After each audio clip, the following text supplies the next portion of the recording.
There's a YouTube channel called Kings and Generals with 3 million subscribers. They are a history channel and they used to be a gaming channel. They used to cover Total War, which is how I heard about them years ago, because I was in the Creative Assembly, who are the developers of Total War, their partner Discord, and I saw this channel in there, and I also would see... I have a vague memory of seeing this channel associated with Total War just from their uploads. So they used to upload Total War videos, gameplay videos, just like I had done for a while. So for a while we were doing the same thing, but then, like a lot of these gaming channels, they went over to doing history stuff, and they turned it into a relatively high production value outfit. Top 10 battles of antiquity and medieval, Byzantines, Battle of Kirchholm, Battle of Yarmouk, and I think they even started doing history videos using Total War as a medium, like they would simulate the battles with Total War. I think I remember seeing that. There's other channels like Invicta that have done that, and I think these people now call themselves history tubers. So that's how I knew about this channel and was aware of it. And recently I've been, of course, looking at videos on Ukraine on YouTube, so I came across videos like this, and that's how this has come into my attention, and I've started to look into this a bit closer. First of all, though, I'm going to show this. This is a video about the latest shitty stage of Total War around Warhammer, a trailer with 1 million views, and he's commenting on that. So it's a gaming channel turned history, and also they shilled for Rome Remastered, which was a pile of wank. An absolute pile of wank, but they've shilled for it, and there's a pre-order link here in the description. So encouraging pre-orders, paid promotion, so I presume they were paid by Creative Assembly to make this video. So they did that with Total War as the medium once again. So they've used Rome Total War for some of the graphics, maybe. Almost none. There's almost none in the video showing actual Rome Total War remastered. They've tried to avoid it. Disappointing remaster, not something you should ever pre-order. Not something you should ever really encourage people to buy. But they did it anyway, and they got paid for it because it says paid promotion. So they are a shill channel, which there's loads of. And now they are a propaganda channel, so let's get into that. First of all, establish the propaganda. So here's one of their videos. Invasion of Ukraine. Russia's unprovoked invasion of Ukraine. Unprovoked invasion.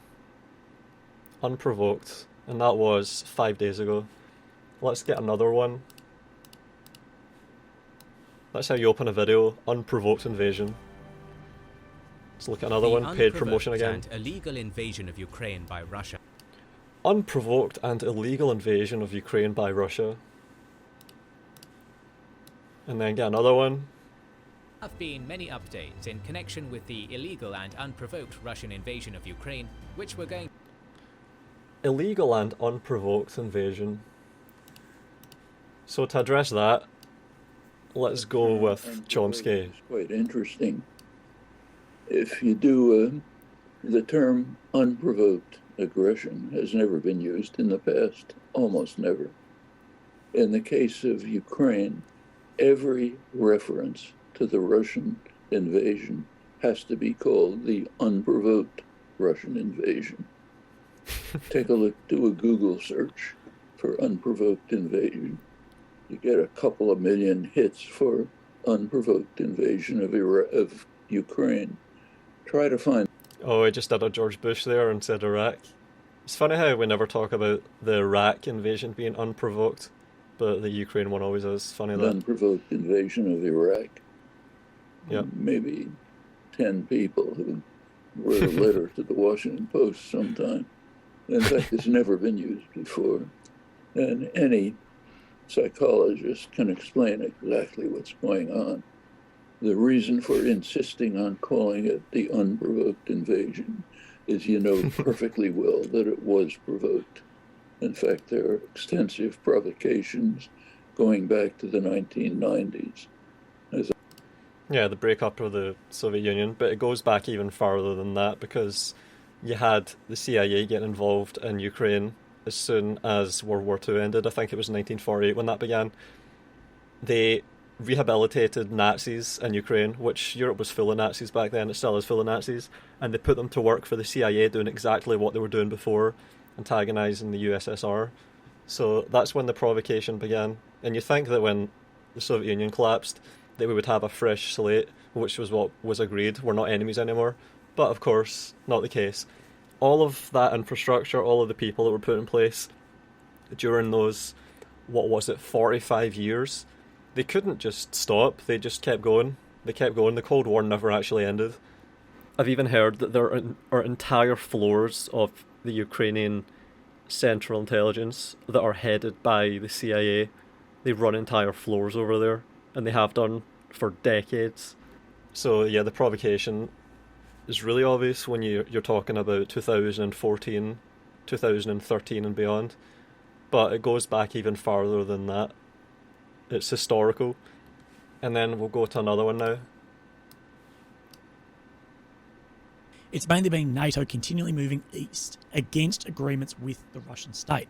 Now, I personally believe it's every state's own decision to join these alliances, and I have absolutely no issue with states wanting to join these alliances. And I believe, at least in my opinion, it is incorrect to say that over the past, say, 30 years, there hasn't been any provocation, especially with NATO moving east through Europe.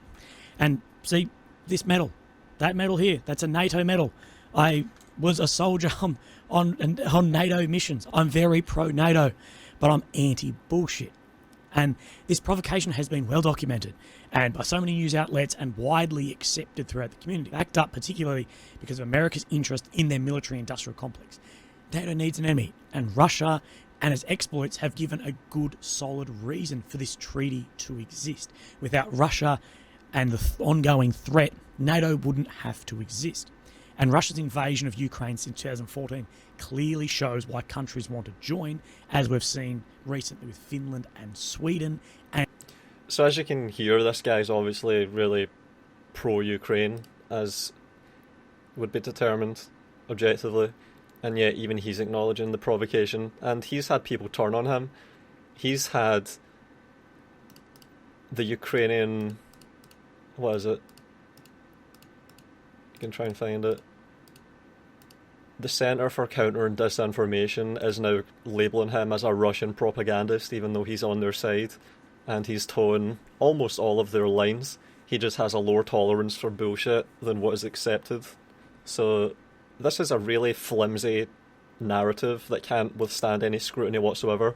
It's extremely fragile, and if you step out of line even one bit, it all comes down on top of you, because there's no way it can survive in the open, disinfecting sunshine of being scrutinised remotely one fucking bit. It's just a bullshit narrative, and anyone that has anything going on between their ears knows that. Especially if someone's going to run a history channel with 3 million subscribers, they're going to know all of this stuff, all of this basic reading. This is Ukraine 101 since 2014, 2013. Especially when you've got the Newland phone call being leaked to just give you all on a plate. It's really fucking obvious, but it gets even worse than that. It gets way worse. Way, way, way, way worse. This channel is not just average Joes that like history doing this stuff, as we'll get into. Alright, I'd like to introduce you to someone called Isa Gambar. He is an Azerbaijani politician and leader of the Equality Party, one of the opposition blocs in Azerbaijan. In his role as leader of Musavat, Gambar played a major part in the spring 2011 demonstrations inspired by other protests throughout the Middle East. He and his party have organised protests, occasionally joining with fellow opposition groups like the Popular Front Party to rally in Baku despite a government ban and the steadfast efforts of security forces to disperse gatherings and arrest activists. So this is the Arab Spring era. There is a criminal, authoritarian and corrupt regime in Azerbaijan, and the people of Azerbaijan no longer want to live under these conditions, Gambar told the New York Times.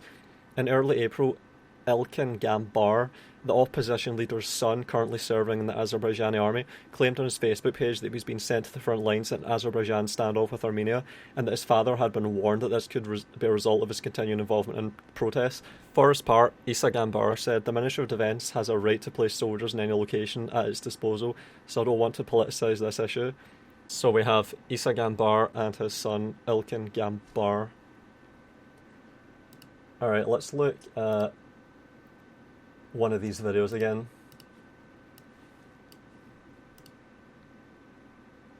And let's go to the credits.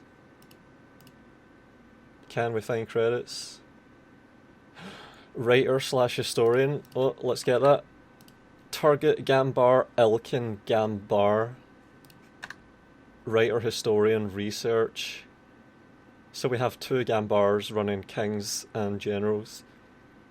Writer, historian, and researcher. Is there any more? Any more credits?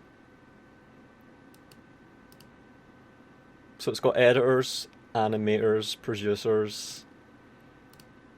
Yeah.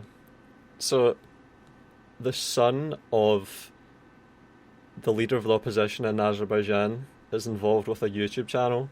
Alright. Two of them, it looks like. But it's not just Kings and Generals. Here's another one. Another channel. This is by the Cold War, 347,000 subscribers. Homo Sovieticus, creation of the new Soviet man.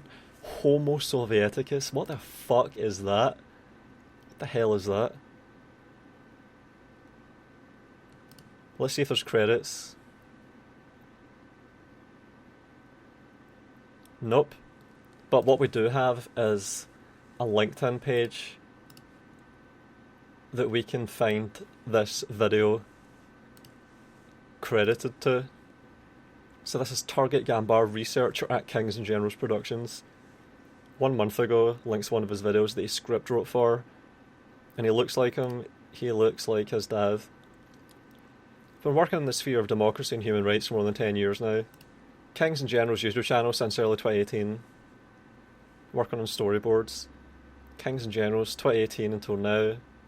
Board member, NED Civic Movement. Research fellow, National Endowment for Democracy in Washington DC, Baltimore area. He went from Azerbaijan to Washington to work for the NED. October until March. European Stability Initiative. Let's find any more of these. Let's see if I can find what I'm looking for. It's all about Russian invasion. Like many other totalitarian states, the Soviet Union wanted to create the new man. Research and script for the video was done by me. So a video called Homo Sovieticus was researched and script wrote by the same guy that does Kings and Generals. So he's not just on Kings and Generals, he's also on this. And what the fuck is that? Homo Sovieticus? What kind of shit is that? What are they Neanderthals now? What Cold War bullshit am I looking at here? Yeah. So that's Target Gambar, but what about the other one? Ilkin Gambar, is he involved in Kings and Generals as well? He is, in fact. If you go to his Twitter, Ilkin Gambar, and this is the guy that was sent for military duty. History YouTuber with 3 million subs, so he's claiming 3 million subs as his, so this makes me believe that the channel is owned and ran by Ilkin Gambar. Kings and Generals is ran by Ilkin Gambar, and he's got his brother doing the script writing, so it's a family outfit. And the tweet that I looked at there, HistoryTubers. HistoryTubers, there's the term. That's the term to describe what I'm talking about, the phenomenon of gaming YouTubers that turn into history channels and then turn into shilling for the CIA/NED covering current events. Here is an interview, Target Gambar. That's the scriptwriter of Kings and Generals. 367 views. Board member of the NIDA Civic Movement. This winter session, And what are your progresses so far? Well, we're here to advocate for political prisoners in Azerbaijan, for their release. We're here to raise the issue of human rights in general. Human rights. To raise the problems with elections. But most importantly, this is about political prisoners. We've been having meetings with MPs, with relevant persons who can help us to make the campaign for the release of political prisoners more powerful. So I think it has been quite a fruitful few days. Political prisoners, free elections, free elections, free elections, human rights, human rights, human rights. What are the measures that will be taken by the Council of Europe to increase the respect of human rights in Azerbaijan?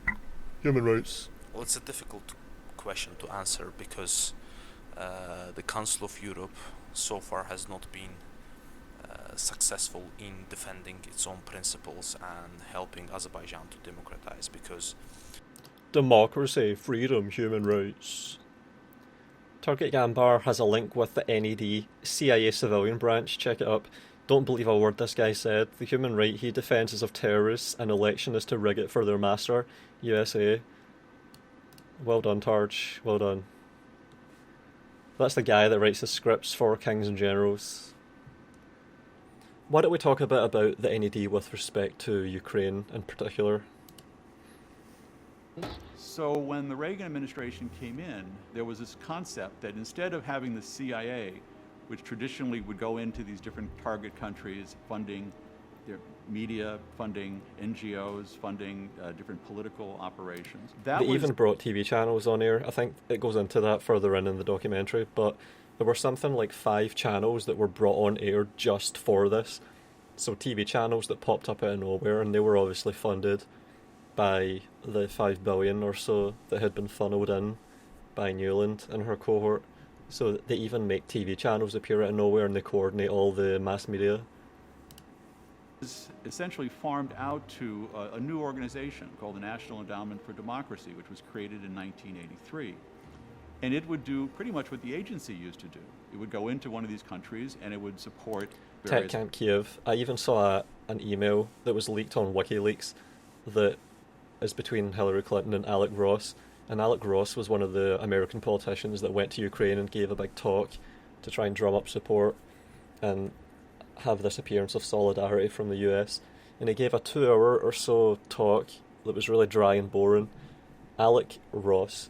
And he said that he had Ukrainian ancestry. It's like this Americans talking about how you're our brothers, basically. It's so ridiculous.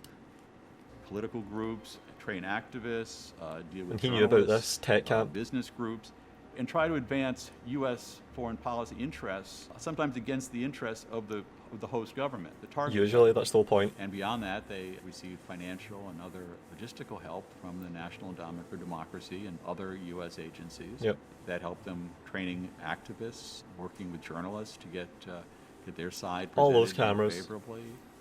They work on things like how do you get traction, how do you get things to go viral, how do you then use that to generate support for your cause. And support was... So that's the National Endowment for Democracy, that's what they did in Ukraine. But there's the whole footprint there. You can find every aspect of this in action, and you can see the effects of it. And you can see how it all fitted into all of the events that happened. National Endowment for Democracy in Ukraine, right there. National Endowment for Democracy, supporting freedom around the world, Turgut Gambar. The role of social media and democracy movements, the case of Azerbaijan. Turgut Gambar is a founding board member of the NED civic movement, a Baku-based organisation that seeks to promote democratisation in Azerbaijan through non-violence. How did that go in Ukraine? He also helped to found the OL Youth Movement, a group that engages youth in democracy building, where he was part of the team that launched the Free Thought University project. During his fellowship, Mr. Gambar is analysing the role of social media and advancing the democratic struggles in authoritarian settings. Yeah, NED right there. So what all this is telling me is that in the midst of the Arab Spring, this guy was a protester who was a son of someone that for a brief time was the acting president of Azerbaijan, I think I read. And they brought him over to Washington, gave him somewhere to live, paid him, sponsored him, and tried to do what they did in Ukraine to Azerbaijan to stage a colour revolution. And this guy was an important piece of that. So this guy is obviously CIA, NED through and through. Could even argue betrayed his country for the US, if you wanted to go that far. It's all right there. And now let's look at TechCamp Kiev. This is the country they're trying to make videos about right now. So there's a guy that used to be in the NED writing scripts on the subject of Ukraine. Here is what the NED was getting up to in Ukraine. For me, I'm hoping to learn what civil society groups are interested in doing with technology and how we, taking examples from around the world, can maybe share some ideas of what other exciting things people are doing with IT. I'm at TechCamp. Exciting things people are doing with IT. What's so exciting? People saying at computers on social media. What the fuck are you talking about? What are you saying? To help the participants learn how to use tools like a multi-platform journalist. So how do journalists use tools like Twitter and Facebook and Storify? Why do you care about that? That sounds like the most dry, boring shit imaginable. What are you talking about? This is like when teachers are forced to record a segment to show parents what kids are doing in school. Like for some group project or something. Oh my god. And Storify. На техкемпе в ожидании, не чуда, но масса информации по поводу новых технологий. Узнать о новых современных информационных технологиях, социальных технологиях. Just go to the library. What the fuck? What is this music?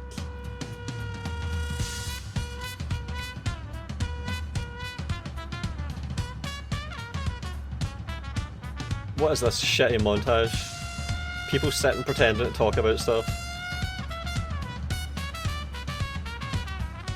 Мне очень понравилось сегодняшнее мероприятие, сегодняшняя сессия. Действительно такой инновационный метод, очень быстро узнать об очень многом. Мені сподобалось в першу чергу Facebook Stories, Mapbox, приклад мобілізації грошей через онлайн-ігри. And it's important to note that an important aspect of the Maidan was using Facebook to organise and synchronise and coordinate. So that's what this was all for. It's not just sitting talking about how do we use Twitter, how do we use Facebook, how do journalists write stuff. There was a purpose behind all of this, of course. And here is what Ukrainian Parliament had to say about the NED involvement in Ukraine and TechCamp. This was 2013, so this was before anything happened yet. This was the same year that Newland funneled $5 billion into Ukraine and announced that was happening, and it was a year before the Maidan of 2014. Let's see what they had to say in Parliament. Deputy Oleg Sarov has the word. Honourable colleagues, Honourable Vladimir Vasilievich, in my role as a representative of the Ukrainian people, activists of the organisation Volia turned to me, providing clear evidence that within our territory, with support and direct participation of the embassy, the US Embassy in Kiev, the TechCamp project is realised, under which preparations are being made for a civil war in Ukraine. The TechCamp project prepares specialists for information warfare and the discrediting of state institutions using modern media, potential revolutionaries for organising protests, and the toppling of the state order. The project is currently overseen and under the responsibility of the US ambassador to Ukraine, Geoffrey R. Pyatt, and Pyatt was one of the two people involved in the leaked phone call, the infamous Fuck the EU leaked phone call. After the conversation with the organisation Volia, I have learned they succeeded to access facilities of TechCamp, disguising as a team of IT specialists. To their surprise, briefings on peculiarities of modern media were held. American instructors explained how social networks and internet technologies can be used for targeted manipulation of public opinion, as well as to activate protest potential to provoke violent unrest on the territory of Ukraine. Radicalization of the population triggering infight. American instructors presented examples of successful use of social networks used to organize protests in Egypt, Tunisia and Libya. So it's the colour revolution phenomenon, that model being tried out. It was tested in the Arab Spring and now it's been moved over to Ukraine. TechCamp is currently holding conferences throughout Ukraine. A total of 5 events have been held so far. About 300 people were trained as operatives, which are now active throughout Ukraine. Recent conferences took place November 14th to 15th of 2013 that year, in the heart of Kiev on the embassy of the United States of America. You tell me which country in the world would allow an NGO to operate out of the US embassy?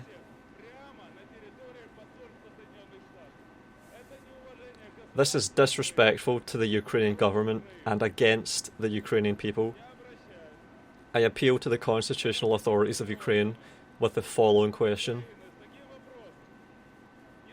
Is it conceivable that the representatives of the US Embassy, which organise the TechCamp conferences, misuse their diplomatic mission?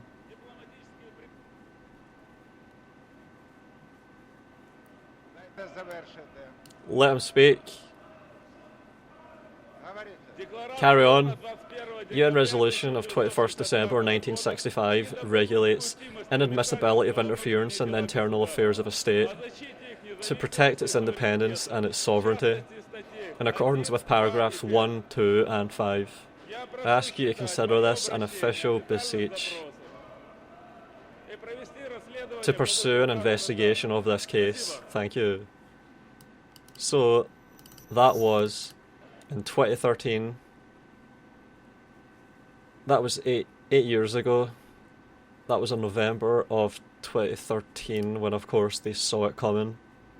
They saw the beginning of a violent overthrow of a democratically elected leader. Whatever their grievances with him domestically, they allowed Western interference to steal the show. Joffrey Arpaio and Newland. Behind all of it. Let's get into the NED now, why don't we? CIA sidekick gives $2.6 million to UK media groups. A US government-funded agency that claims to promote democracy but which helps undermine governments independent of Washington has moved decisively into Britain's media space since 2016. US President Ronald Reagan makes a speech outside 10 Downing Street on 1982. During this visit, Reagan outlined his vision for the National Endowment for Democracy. Former CIA officer tells Declassified the NED is a vehicle for US government propaganda. The NED was created to do in the open what the Central Intelligence Agency has done surreptitiously for decades, the New York Times has reported in 1997. That included spending millions of dollars to support things like political parties, labour unions, dissident movements in the news, media in dozens of countries. Since the end of the Cold War, the NED has grown and been involved in trying to undermine or remove governments independent of Washington, including democratic ones in Bolivia, Ecuador, Venezuela. A lot of what we do today was done covertly 25 years ago by the CIA. The sugar daddy of overt operations. Created in 1983 by Reagan, who set out the idea in a set-piece speech in Westminster in front of Margaret Thatcher. The aim, he said, was to foster the infrastructure of democracy. This was a time of embarrassing scandals for the CIA. A Washington Post article soon noted the old concept of covert action, which has gotten the agency into such trouble during the past 40 years, may be obsolete. The NED was meant to defend against these scandals by putting certain operations out in the open. The sugar daddy of overt operations has been the National Endowment for Democracy, the Washington Post continued. Through the late 1980s, it did openly what had once been the unspeakably covert. CIA whistleblower Philip Agee, who served in the agency in the 1960s, commented in 1995, "Nowadays, instead of having the CIA going around behind the scenes and trying to manipulate the process secretly by inserting money here and instructions there and so forth, they have now a sidekick, which is this National Endowment for Democracy." John Kiriakou, a CIA officer from 1990 to 2004, told Declassified that recent changes in the law have widened the potential targets of US information operations. In 2011, the US Congress changed the law that forbids the executive branch from propagandizing the American people or nationals of the other Five Eyes countries: UK, Canada, Australia and New Zealand. So they're even propagandizing inside the Anglosphere. The National Endowment for... Oh yeah, and that's been really obvious over the past year. The National Endowment for Democracy, like Radio Free Europe, oh my god, yeah, Radio Liberty, countless Washington area think tanks, and Radio TV Marty are the vehicles for that propaganda, he added, referring to the US broadcaster that transmits to Cuba. Kiriakou, who served in the agency's core Directorate of Operations, continued, "And what better way to spread that propaganda than to funnel money to friendly outlets in friendly countries? The CIA's propaganda efforts throughout history have been shameless, but now that they're not legally relegated to just Russia and China, the whole world is a target." Fucking hell.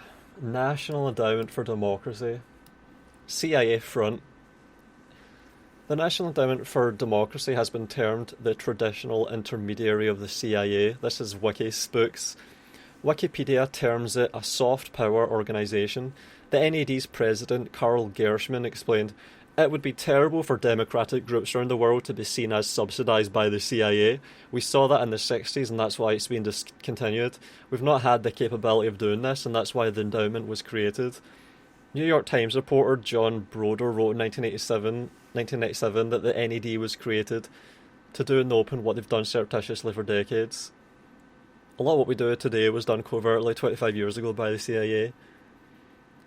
The NED is the umbilical cord of gold that leads directly back to Washington, and by this I'm not only referring to official US government programs, but to the vast network of clandestine players that plan and enact its information warfare operations.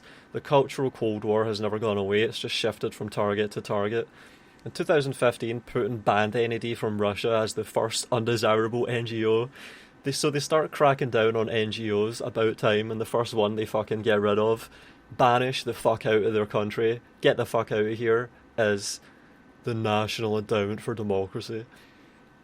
Stephen Gowans has written that the Dalai Lama is hardly a Democrat, yet he's received Washington's lucre for decades, including from the CIA and later the NED.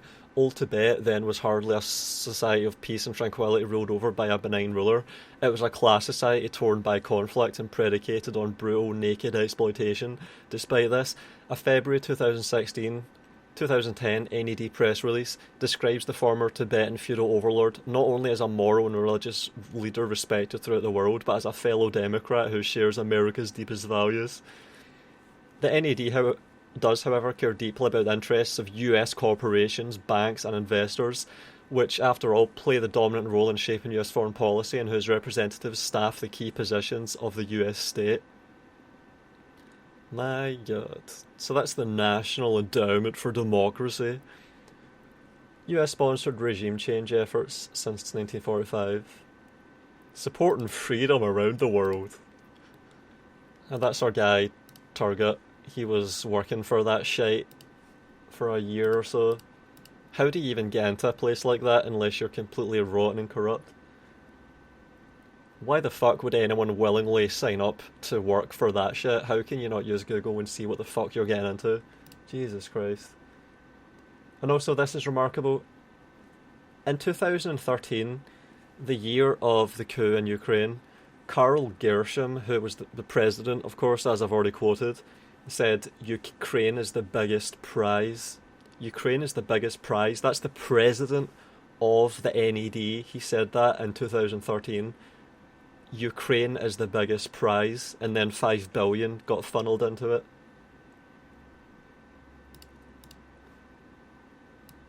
And that was funneled in by Victoria Newland, senior counsellor of the Albright Stonebridge Group. senior counselor of the... Is there NED in here? Let's see, NED... ED... No. But she was behind the coup in Ukraine. Albright Stonebridge Group.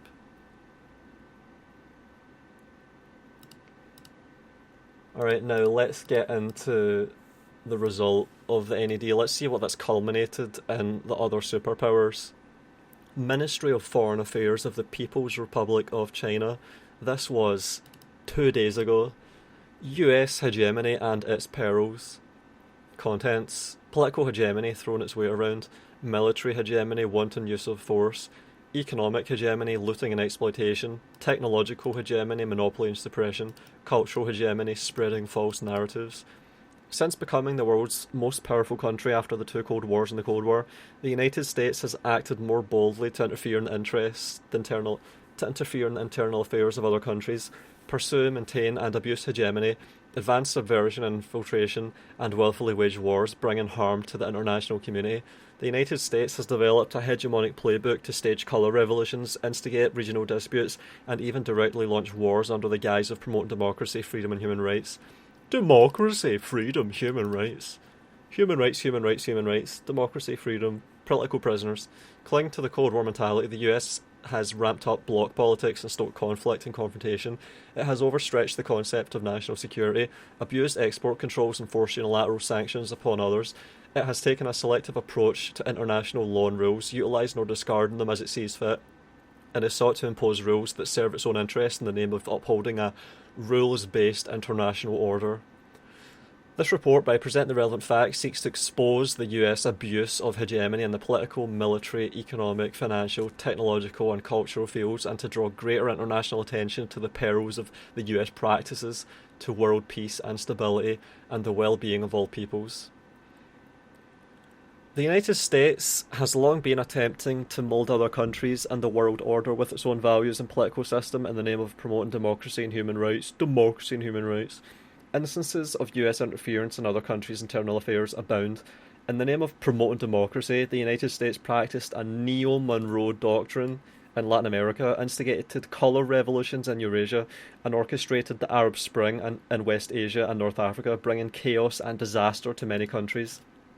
And of course, the Arab Spring was spearheaded by NATO and US intervention in Libya, which was a country that had a Gaddafi that they were happy with, and the US and France couldn't have Libya dictating terms with regards to oil, so they had to take out Gaddafi, reduce Libya to a dysfunctional rump state, third world country. Did very well to completely destroy that country for the next several decades. Don't know when it'll ever recover. Thanks, America. In 1823, the United States announced the Monroe Doctrine while touting an America for the Americans. What it truly wanted was an America for the United States.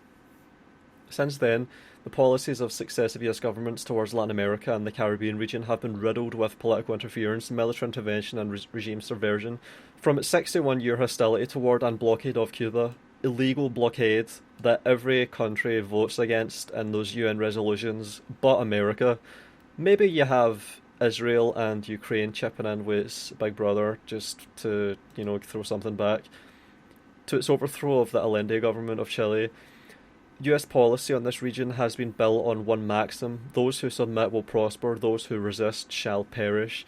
The year 2003 marked the beginning of a succession of colour revolutions: the Rose Revolution in Georgia, the Orange Revolution in Ukraine, and of course we covered that with TechCamp Kiev, and the Tulip Revolution in Kyrgyzstan. The US Department of State openly admitted playing a central role in these regime changes. The US also interfered in the internal affairs of the Philippines, ousting President Ferdinand Marcos Sr. in 1986 and President Joseph Estrada in 2001 through so-called people power revolutions. In January 2023, former US Secretary of State Mike Pompeo released his new book, Never Give an Inch, Fighting for the America I Love. He revealed in it that the United States had plotted to intervene in Venezuela. The plan was to force the Maduro government to reach an agreement with opposition, deprive Venezuela of its ability to sell oil and gold for foreign exchange, exert high pressure on its economy, and influence the 2018 presidential election. The US exercises double standards on international rules, placing its self-interest first The United States has walked away from international treaties and organisations and puts domestic law above international law. Let's see if there's anything else we want to cover.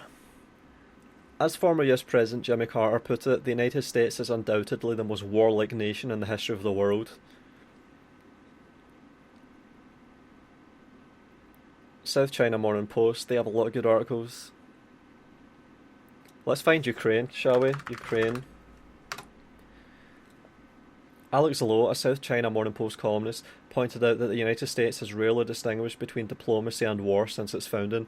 It overthrew democratically elected governments in many developing countries in the 20th century and immediately replaced them with pro-American puppet regimes. Today, in Ukraine, Iraq, Afghanistan, Libya, Syria, Pakistan and Yemen, the United States is repeating its old tactics of waging proxy, low-intensity and drone wars. And this goes on and on. I recommend everyone to read this if you have your head up your ass to any extent whatsoever. The United States practices double standards on the freedom of the press. It brutally suppresses and silences media of other countries by various means. The United States and Europe bar mainstream Russian media such as Russia Today and Sputnik from their countries. Platforms such as Twitter, Facebook and YouTube openly restrict official accounts of Russia. Netflix, Apple and Google have removed Russian channels and applications from their services and app stores. Unprecedented draconian censorship is imposed on Russia-related contents. While a just cause wins its champion-wide support, an unjust one condemns its pursuer to be an outcast. The hegemonic, domineering and bullying practices of using strength to intimidate the weak, taken from others by force and subterfuge, and playing zero-sum games are exerting grave harm. The historical trends of peace, development, cooperation and mutual benefit are unstoppable. The United States has been overriding truth with its power and trampling justice to serve self-interest. These unilateral, egoistic and regressive hegemonic practices have drawn growing intense criticism and opposition from the international community. Countries need to respect each other and treat each other as equals. Big countries should behave in a manner befitting their status and take the lead in pursuing a new model of state-to-state relations, featuring dialogue and partnership, not confrontation or alliance. China opposes all forms of hegemonism and power politics and rejects interference in other countries' internal affairs. The United States must conduct serious soul-searching. It must critically examine what it has done, let go of its arrogance and prejudice, and quit its hegemonic, domineering and bullying practices. And that was the Ministry of Foreign Affairs of the People's Republic of China 2 days ago. So a lot of what they're talking about here with colour revolutions is describing the CIA. That's what the CIA is for. And of course the NED is a front for the CIA. And this guy that writes the scripts for our Kings and Generals videos is aligned ideologically with the NED and presumably the CIA. So that is why these Kings and Generals videos have been such useless dog shit recently. This is how it happened to be the case that a gaming channel turned history channel turned current events channel can blatantly lie in the opening seconds of a video, and it's because the scriptwriter is from an NED background and his former boss once said Ukraine is the biggest prize. So Ukraine is the biggest prize in American foreign policy of hostile government interference. But, of course, it's all unprovoked, guys. It's unprovoked. Happy to have clued you in. Let me know if you notice anything else. Oh wait, there's more things I can go into. Here is Ilkin Gambar, the guy that claims to run the channel, it looks like. Richard Wolff said on January, were Ukraine winning, it would not need to beg for more tanks, armoured vehicles, etc. Its allies would not need to give them. That's true. I would never do it, since I have principles and actions of other people do not affect them, but the only thing that might ever make me consider leaving the left would be absolutely moronic foreign policy takes like this. Shut the fuck up, for fuck's sake, stay in your lane. And this is one of these little smarmy, bitchy crutches that these people use. Stay in your lane. Stick to your field, stay in your lane.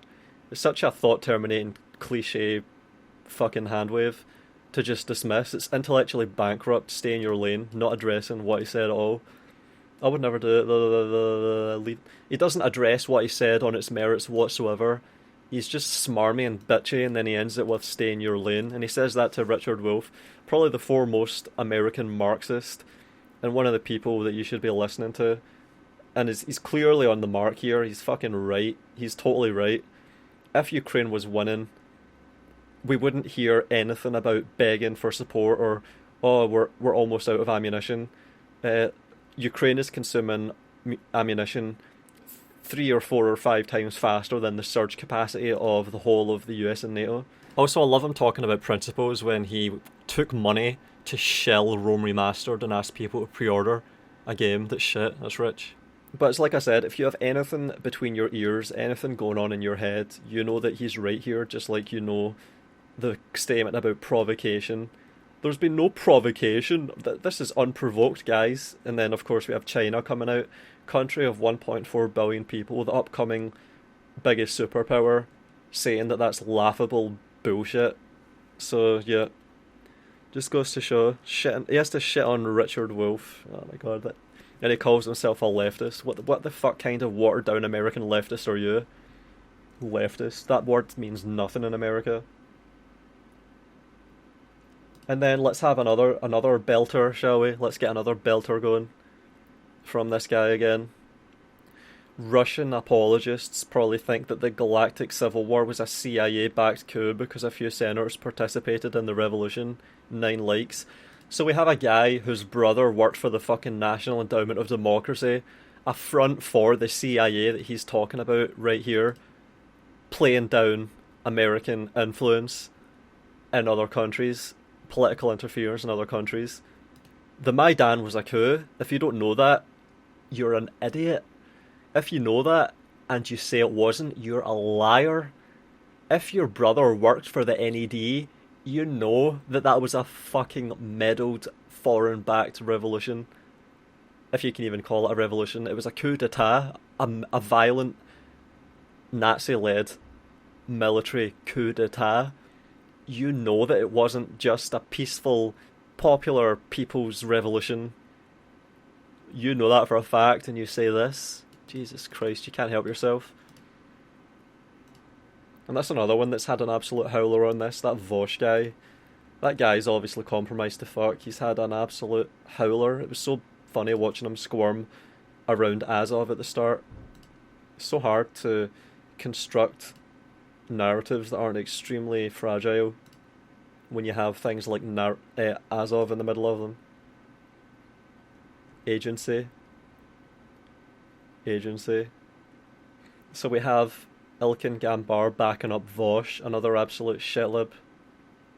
I think Ilkin Gambar might just be a shitlib.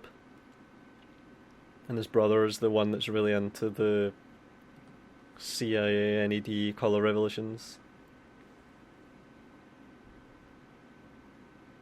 Talking about Azov and Vosh here, yeah.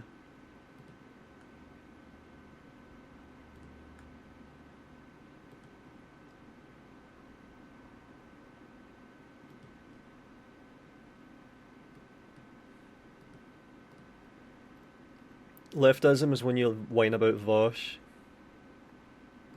Backing up Vosh there.